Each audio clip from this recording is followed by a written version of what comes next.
Hallelujah, praise the lord. প্ৰভু যীশুৰ মধুৰ নামত আপোনালোক সকলোকে স্বাগতম জনালোঁ। আশা কৰোঁ আপোনালোক সকলোৱে ভালে আছে।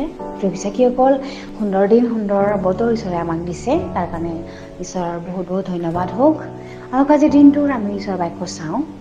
আজি বাক্য আমি লৈছোঁ লোকে লিখা শুভবাৰ্তা 9 অধ্যায়ৰ 28 পদ।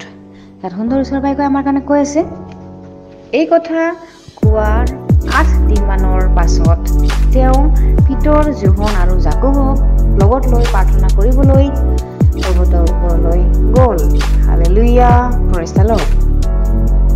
ঈশ্বৰৰ বাক্যৰ কাৰণে ঈশ্বৰক ধন্যবাদ দিওঁ। প্ৰিয় বিশ্বাসীসকল, ইয়াতে যিটো যীশুৱে অন্য ৰূপ ধৰাৰ কথা ইয়াতে কৈ আছে, যে বাক্যৰ ওপৰৰ লাইনত যেতিয়া যীশুখ্ৰীষ্টই নিজৰ মৃত্যুৰ আৰু পুনৰুত্থানৰ বিষয়ে যেতিয়া শিষ্যবিলাকক কৈ আছিলে, এই কথা কোৱাৰ পাছত 8 দিনমানৰ পাছত তেওঁ যেতিয়া পিতৰ, জোহন আৰু জাকবক লগত লৈ পৰ্বতৰ ওপৰলৈ যেতিয়া প্ৰাৰ্থনা কৰিবলৈ গ'ল, তেতিয়া যীশুখ্ৰীষ্টৰ চেহেৰা প্ৰাৰ্থনা কৰোঁতে অন্য ৰূপ হ'ল বুলি কৈছে। ঈশ্বৰৰ বাক্য আমি ইয়াৰ বাক্যৰ যদি পাছৰখিনি চাওঁ আমি 29 পদত, তেনেহ'লে আমি গম পাওঁ যে যীশুখ্ৰীষ্টৰ চেহেৰাটো বগা কাপোৰ আৰু চকমকীয়া হ'ল, অন্য ৰূপ হ'ল বুলি কৈছে। আমেন। তেওঁ নিজেই প্ৰভু হয়। তেওঁ যদি পৰ্বতৰ ওপৰত তেওঁ প্ৰাৰ্থনা কৰিবলৈ গৈছিল আৰু তেওঁৰ এনেকুৱা প্ৰাৰ্থনা আছিলে যে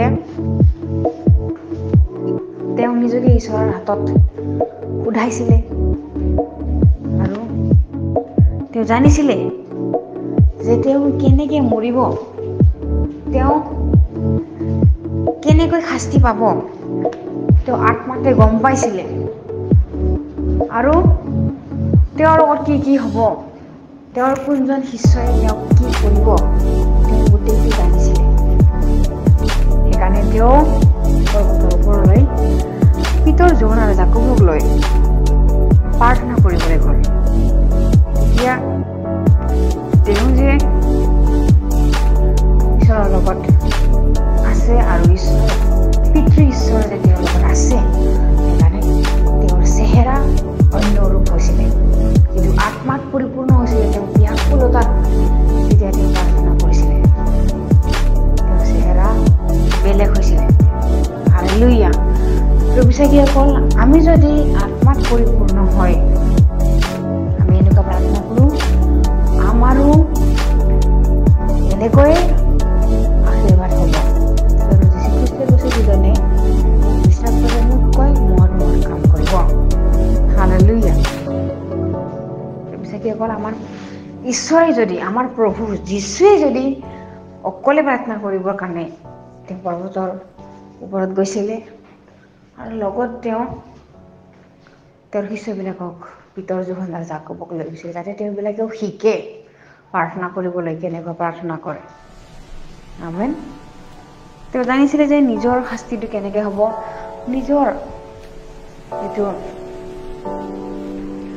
কেনেকৈ তেওঁ মানুহবিলাকে প্ৰাৰ্থনা কৰিব, যাতনা কৰিব, তেওঁ জানিছিলে। সেইকাৰণে আমিও আমাৰ যিটো পৰিস্থিতি, আমাৰ চিন্তা, এই সকলোবিলাক যদি আমি দূৰ কৰিব খোজোঁ, যদি আমি সেইবিলাকৰ পৰা যদি আমি ৰক্ষা পাব খোজোঁ, তেনেহ'লে আমি প্ৰাৰ্থনা কৰিব লাগিব। আৰু আমি ঈশ্বৰৰ ইচ্ছা হওক, তেওঁ যদি ইচ্ছা কৰে, তেনেহ'লে তেওঁৰ ইচ্ছা নিচিনাকৈ হওক আমি এনেকুৱা প্ৰাৰ্থনা কৰিব লাগে।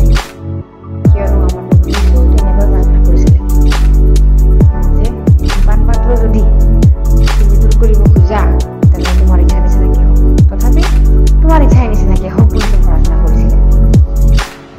আৰু নিজৰ ঠাইত যাই তেওঁ প্ৰাৰ্থনা কৰিছিলে। আৰু তেতিয়া তেওঁ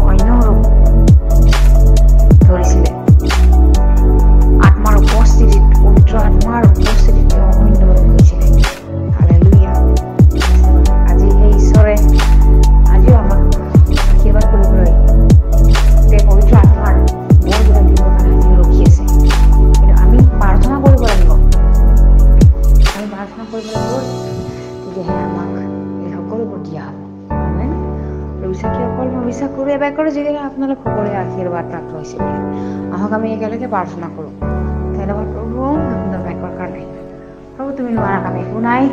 তুমি কৈছা যিজনে মোক বিশ্বাস কৰে তেওঁ কেতিয়াও লাজত নপৰিব তুমি কৈছা, আৰু যিজনে মোক বিশ্বাস কৰে তেওঁ মোতকৈ মহৎ কাৰ্য কৰিব তুমি কৈছা। ধন্যবাদ দিম প্ৰভু, তোমাৰ প্ৰেম, তোমাৰ অনুগ্ৰহ, তোমাৰ উপস্থিতি যাতে আমাৰ সকলোৰে লগত সদায় থাকে তুমি এনেকৈ আশীৰ্বাদ কৰিবা। আজি দিনটো তোমাৰ হাতত সমৰ্পণ কৰি নাচৰতি প্ৰভু যীশুৰ নামত অৰ্পণ কৰিছোঁ।